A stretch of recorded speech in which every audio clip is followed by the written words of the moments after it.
And I'm this close to getting all the it's well, I do have it in some shape or form, but actually replacing all of um the white box. I've got them all. I just don't have the box. No, I'm not worried about the box. That's where the real money is for the collectors. Well, yeah, I'm not. I play with my stuff. We the concept of midden box I understand, but I'm incapable of it. So we don't worry about that. Yeah, I was bummed because I thought I lost my Deities, Demigods, and Heroes book, but it was actually in the bags that I keep them in with another book. Hi, Jen. Hi, Mike. You got the original, the good one, the good one. Uh-huh. Oh, sweet. Yeah, I just have a Xerox copy somebody made me. Yeah. Hey, that's how we shared games back in the day. Yep. Zines and the Wild West, man. It was all photocopies. So I've got the way it should be. The last one I've got to track down, in its it's either a reprint or original version of one of the printings. Don't really care which edition. Is Min and Magic for a price I can afford. Otherwise, everything else is either in the house or on the way right now. I found. Cool, congratulations. I'm happy with PDFs and photocopies. I don't need the originals. Well, I'm a paper person. That's the problem. As I really have to make. I really am. I will look at PDFs, but I don't know. I'm not a computer person as much as other people are. So I just am. I'm tactile. Yeah. I understand that. There's a few books I, will never replace, but most of the stuff is PDF. All right. Well, and I've been, we've been working on replacing stuff for years. So, like I said, I got the AD&D rule books replaced, so that was cool. And so then I just started plugging, and tracking down other things. Some things I'll never own because I go and look. I go, yeah, that's $2,000. No. But if I can pick it up for $70 plus shipping, okay. Have to save up for it, but so I don't buy a whole lot. It's like, very gradual.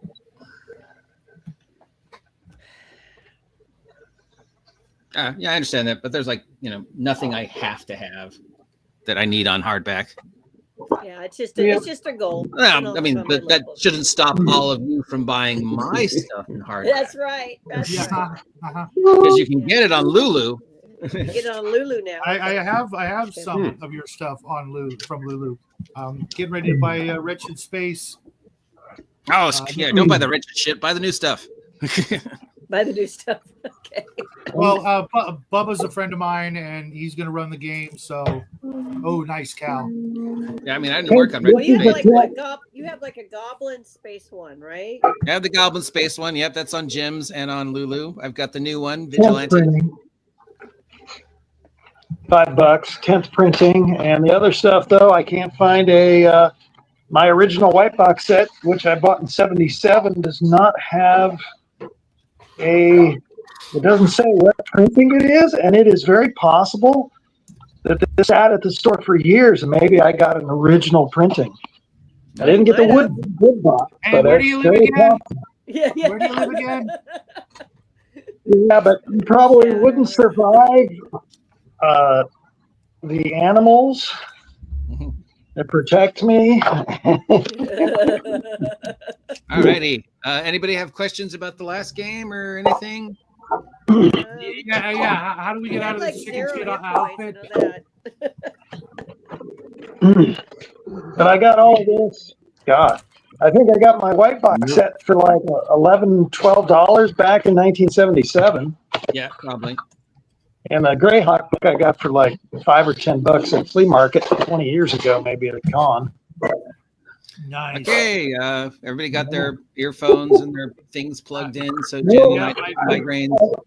I will. Let me get my earphones. I always forget. The migraine kids got to stick together, right, Jen? Yes.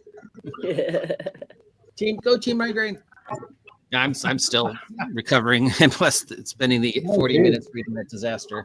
Yeah, I would recommend a CAT scan. Make sure you didn't lose anything as well. No, I don't have anything to lose, so it's all tuna up there, dude. I had my brain replaced years ago. With a squirrel and a couple of rubber bands, right? Just tuna fish up there. Just got I filled maintain with the thing.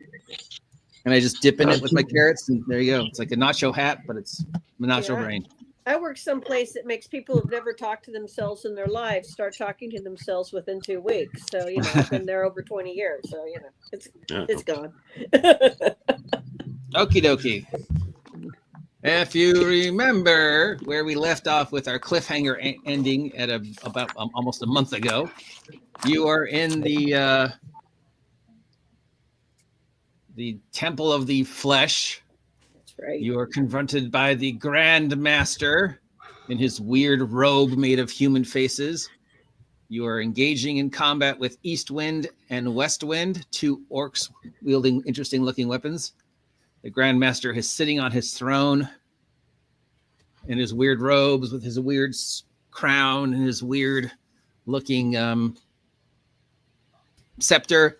And he dropped a wall of ice, as you can see on Owlbear Radio, for everybody who's on Owlbear Radio. No, I'm not good over there.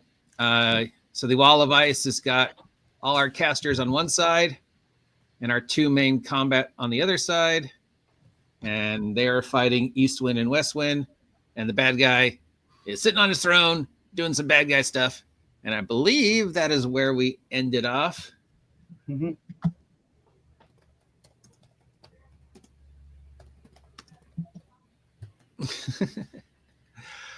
So back up top, should still show the initiatives. Dice is still working. Initiative. So 22 fighter. I believe that's you, Shadow. There's a way to change the names, but I don't know how. No worries. I'm good. Yeah. All right. So first off is 22, which I believe that's you, Shadow. Yep. So what do you want to do? I'm going to take a couple swings with my glowy sights. Better add some numbers because I get to. I believe you're fighting East Wind. I believe so. West Wind. I don't remember. They're the same dude. Where did I get to add the numbers though? Huh? Oh, okay. Numbers? Yeah, never mind. I got it.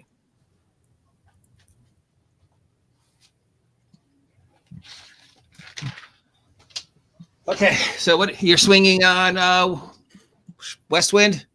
Yes. Yes. Okay, roll your dice. Whoop. Sorry, I got to clear that because that's wrong. Who's sorry? David's Bear using a little picture there. Oh, Cal jumped out again. First hit is an 18. That's I believe that's a hit. Yeah, these guys crashed. Yeah, that's a hit.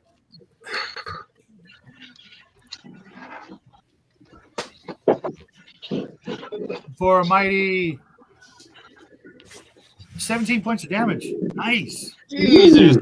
Well, East Wind, you didn't want those kids, right?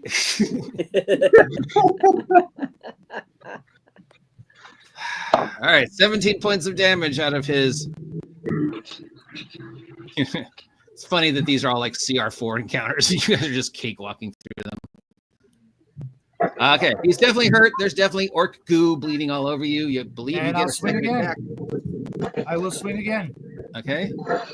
14. That probably doesn't hit him. No, he's got that monk armor class going, you know. Uh-huh. All right, so next up is the I believe we have the Lich at 11. Ooh. So I'm gonna do some Lich stuff. Damn it. My thing didn't activate. I've already dropped my wall of ice. Can I do that more than once? I don't think so. And they're charged. It wouldn't let me hook up my You earpiece. can't wall of ice for another 2 rounds, so I'm gonna do some swirly Doctor Strange shit. So he does the swirly ring Doctor Strange thing. Remember where he spins his hands around, and now there's like a hole floating in front of him, and he sticks his hand in the hole, But it told and me the it hand connected. appears on the other side of the ice to attack the cleric, which is you. He does get disadvantage, so that's in your favor because he can't see you technically. All right, so first roll is a 11. Second roll is a 5. I'm taking the 5 because I have disadvantage because I'm using my teleportation magic, but I can't see you. 5 plus blah, blah, blah, blah, blah gives me a 10. Okay. Armor class 10. Armor class 11 plus 1.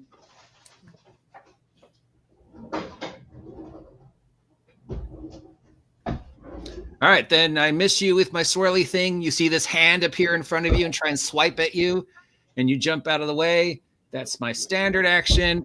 Now I'm going to, for my bonus action, press the button on the wand and roll on a random table.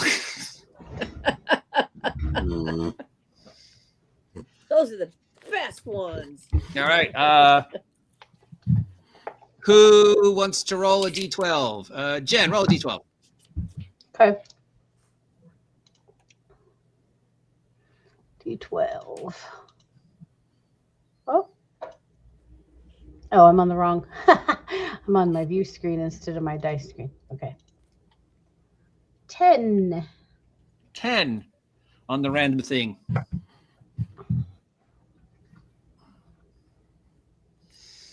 Okay. Clock. Jen, roll a d6.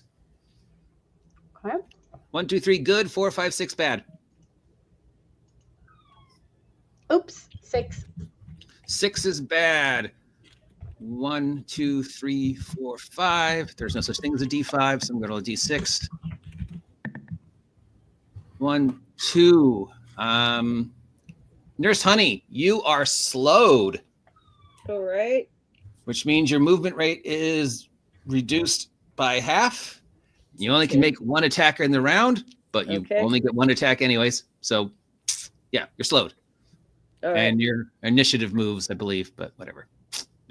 I don't want to mess that with would make sense. That would be like probably last. After You're already the second to last anyway. So, all right, that's my bad guy. It is now Mike the Wizard's turn. David the Wizard.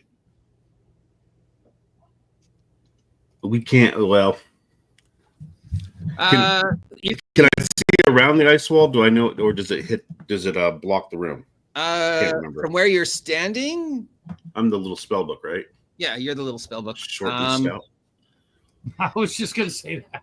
You're not sure if it's wall to wall. Roll a, I don't know. I guess that would be a perception check.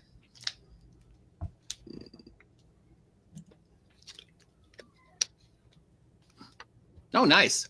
No, you can see between the parapices of the wall. There is a gap, so you could walk and look around it if that's what you want to do.